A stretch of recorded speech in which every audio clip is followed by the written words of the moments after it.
In this session, I'll talk about how to uncover your identity. But before I do that, I want to tell you why this is so important. So, our identity is not just being a person, being a male or a female or a mother or a father or an entrepreneur or a professional. It's not just that.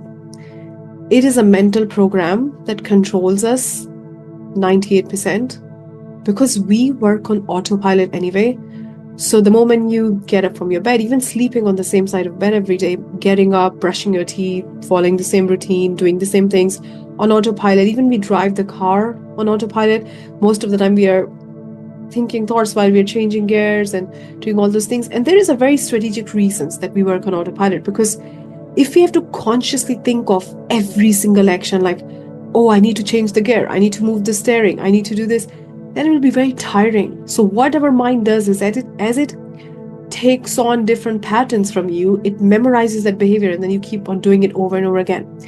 Now, where it has a huge benefit, there is a bit of a downside to that as well, that some of our patterns don't serve us, right? So they become the part of our mental program. If you think of like a laptop, right, or of your phone, then it has a codes. It has different codes. If you press this button, this happens. If you do this, this happens. And it cannot outperform those codes. Like, it works in alignment with those codes. Like, they're constantly controlling. It's programmed, right? So similarly, we are programmed. We have specific codes when it comes to a relationship, our love life, our money, our health, how much weight we carry. There's a specific code which dictates a specific amount of money that we carry on our body. Weight which we carry on our body. And if we start to do dieting, and sometimes what happens is that we are actually trying to outperform that code. And that's where a lot of times we see people like starting the diet, losing weight, and then bring the weight again. Like, they start to go back in their old patterns. That's why there is so much discussion about motivation and accountability and all those things. But the problem is that accountability will only work until you have like so much things in place. But the moment you start to loosen it up, you go back to your old patterns.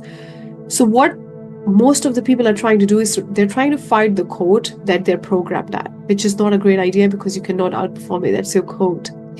The better thing to do is to uncover what your code is, because it's programmed with those people who didn't even know they were doing it for you. They don't even understand this work. And then it now is running your show. That's why when you want to earn the amount of money you want to earn, but then you start to procrastinate, then you start to think, I cannot do this. Then you start and stop. Then you're working so hard, but you're not finding the ways, like all these things. It's like, it's a specific code that dictates how much money you receive every single month in your bank account. And if you receive more than that, you manifest an expense. So the whole game is about changing the codes, which is far easier than trying to outperform them, which is impossible. Okay. So in order to change those codes, first thing we need to understand is how were they created and what are they? So let's answer how are they created first. The answer to how are they created is that when you were little, when you were born, you couldn't understand a lot of things. You couldn't understand the language. You couldn't understand what somebody was saying to you. You couldn't understand the conversations that were happening around you, the TV that was going on, the neighbors, the family, everything. But your subconscious mind was listening. So it was all being recorded. So while you consciously was not aware, because your conscious mind, the mind which understands things, which reason, which think about things, wasn't developed until starts to in fact develop by the time you're 7-8 years old. Like now, my 7-year-old tells me like, Mama, that doesn't make sense. And I'm like, so you're using your conscious mind.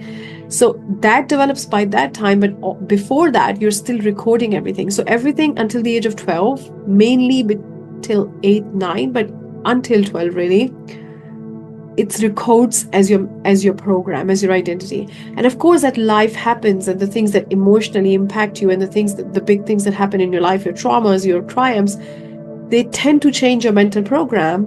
But mainly it was done by the time you were 8, 9 years old, or maximum 12. So what we want to understand is that if we want to change it, we want to become aware what it is, because you cannot change anything until you know what it really is. Now, it requires awareness, deep sense of being present with yourself, observing yourself, not from a place of judgment, but from a place of curiosity, understanding what are you really thinking. So this is really important. What are you really thinking? Not what you think, but what are you really think? So There's this beautiful quote by Bernard Shaw that 95% people rather die than think. 3% people think that they think, and 2% people actually think. So 95% people rather die than think. Why is that? Because thinking is not about you get something from the outside, you get impacted, somebody says something to you, something bad happens, and then you're thinking bad. That's just you're reactive. You're not responsive. That's not thinking. What Bob Proctor, my mentor, used to call it is a mental activity. You're just given a feedback, a stimuli from outside, and you're just reacting to it. That's mental activity. Thinking is thinking about what you really want to think. So the question is, what is your mental activity? Like, what are the thoughts that you think all day long? Are they coming from the outside, or are they actually coming from within? Are you thinking about what you really want? So your identity controls how you think, how you feel, and how you act. So at the first level, you can start to look at your thinking, right? The other thing, what you can really look at it, because that thinking turns into feeling.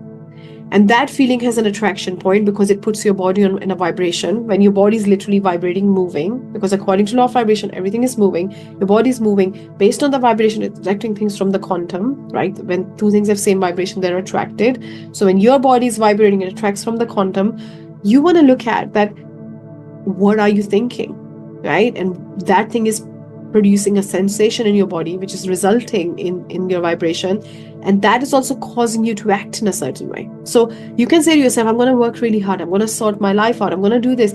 But if you're not thinking from that place, then your actions are going to reflect what you're thinking. Even if consciously you're thinking, no, I'm really working hard and I'm making it happen, you are not, because your thinking is affecting the results. And I can give you a very quick example. So let's say somebody tells you something that really annoys you and you get really annoyed, right? So all of a sudden you will start to have those hormones coming in your body. You'll start to feel angry. You start to get red. Your face starts to get red. So your body is a terminal, is a blind terminal. It's a vessel of your feelings and thinking. So whatever you think and feel, your body expresses that. So you cannot say, okay, I'm going to think completely differently and I'm going to do different actions and then it will make, because it will not connect. Okay, because you're working on autopilot and your thinking dictates what kind of actions you're thinking. But the key here is that your thinking is also controlled by your identity. So just by changing thinking, where a lot of people comes down to, a lot of coaches tell you, just feel abundant, just think abundant, it doesn't work, because identity is not even a mindset issue, it's a body issue. Identity is stored in your body. So when are you saying, I'm gonna think good thoughts, but actually those feelings and those blocks and those sensations are in your body, they're controlling your thinking. So you cannot just change your thinking, because you'll keep coming back to your old patterns of thinking. And that's what happens with most of us. Like, we start to force ourselves to think abundant thoughts, and then we start to look at our current reality and think, oh my God, look at my life. And we are constantly going in up and down cycle, and we're like, I cannot control how to think positive. Like, how do I do that? How do I detach myself? How do I stay in the frequency? And the reason being, because your identity is controlling how you think, and it's not a mindset issue. Otherwise, visualizations and just affirmations and controlling your thinking would have worked, but it doesn't, because your thinking is also controlled by an autopilot program.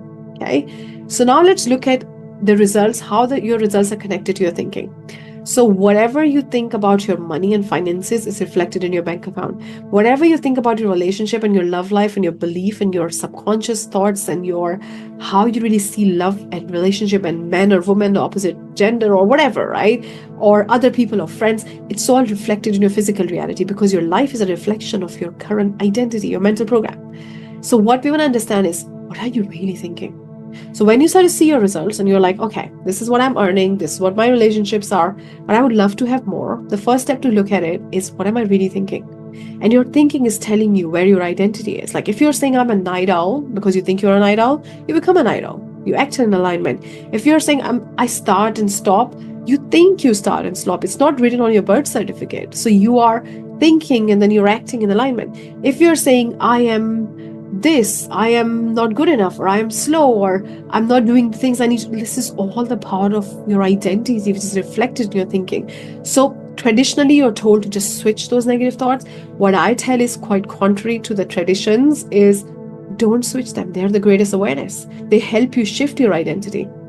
The other way to really uncover your identity is to ask yourself, who am I beyond these titles like mother, father, professional, working woman, men, entrepreneur, CEO. What is my identity? Who am I? Right? What things I say about myself? How do I think about myself? How do I react in difficult situations? When I go to a very posh environment where I feel like I belong there, how do I identify myself when it comes to being successful? Do I see myself as highly successful or moderately successful? In my program, Wealth Fountain, we use really powerful 3 tools where, because an identity is a body issue, it's not a mindset thing, your body starts to communicate. So your throat, your heart, your belly, your stomach, your back, all the things are telling you where those blocks are stored. For instance, if you find a sensation in your heart when you do those tools, that means you don't love yourself enough, you don't trust yourself enough, right? So there are different ways you can really uncover. If you're interested in Wealth Fountain, please comment below. I will share with you the link. It's the greatest program on the planet to uncover your identity and step into your most abundant version, because you attract who you really are. So you can ask yourself these questions. You can start to feel sensations in your body. You can become aware of, like, what are you talking about yourself? How do you define yourself? When you're sitting in with different people, what kind of things you say about yourself, right?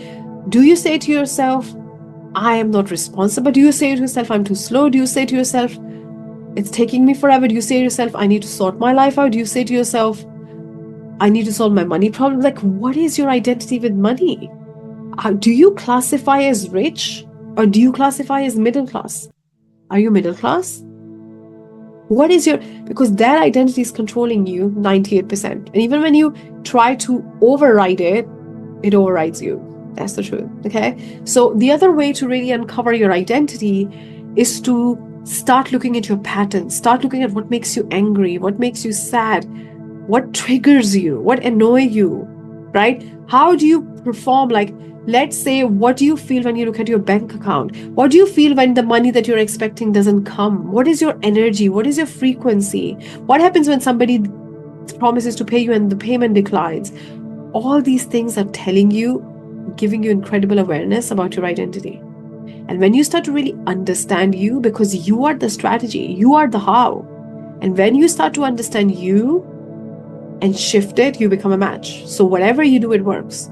So the real truth is, in manifestation, is once you become a match, whether you understand manifestation or not, whether you believe in manifestation or not, it's going to work.